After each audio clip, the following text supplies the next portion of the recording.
अमन तरक्की पार्टी के मरकजी रहनुमाओं का दौरा लाहौर। अमन तरक्की पार्टी के बानी और चेयरमैन मोहम्मद फाइक शाह की हिदायत पर मरकजी सेक्रेटरी इतरात मोहम्मद अवैस खान, अमन तरक्की पार्टी ख्वातीन यूथ विंग की रहनुमा हिना जावेद, खातून रहनुमा आसमा इदरीस और अमन तरक्की पार्टी सेंट्रल एग्जीक्यूटिव कमेटी के मेंबर और सदर अमन तरक्की पार्टी शुमाली पंजाब मियां आसिफ महमूद एडवोकेट ने लाहौर शहर और गिरदनवा का दौरा किया। इस मौके पर मियां आसिफ महमूद एडवोकेट और मोहम्मद अवैस खान ने काशिफ अली शाह, सोनो अफलातून एडवोकेट को जनरल सेक्रेटरी लाहौर और head of BWH board of wisdom and honesty police station Shahdara town Lahore मुकर्रर किया और तमाम रहनुमाओं को बाकायदा नोटिफिकेशन जारी किए गए। इन रहनुमाओं ने गुफ्तगू करते हुए कहा कि इस वक्त अवाम के लिए वाहिद मुतबादल और जमहूरी सोच और शऊर की जदोजहद में अमन तरक्की पार्टी अहम किरदार अदा कर रही है। अवाम के मसाइल अवाम के जरिए हल करने के लिए बोर्ड बराए हिकमत और ईमानदारी हर सतह पर बनाए जा रहे हैं, जबकि गरीब अवाम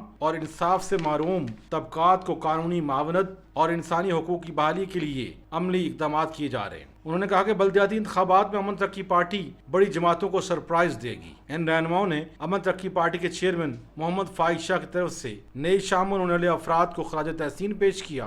उन्होंने ख़वातीन की भरपूर दिलचस्पी और अमन तरक्की पार्टी के मंशूर की पसीराई का भी खैर मकदम किया। ख़वातीन जमहूरी और तामीरी जदोजहद में अमन तरक्की पार्टी के मंशूर के जरिए भरपूर किरदार अदा करेंगी। अमन तरक्की पार्टी जमहूर की आवाज़। Join us.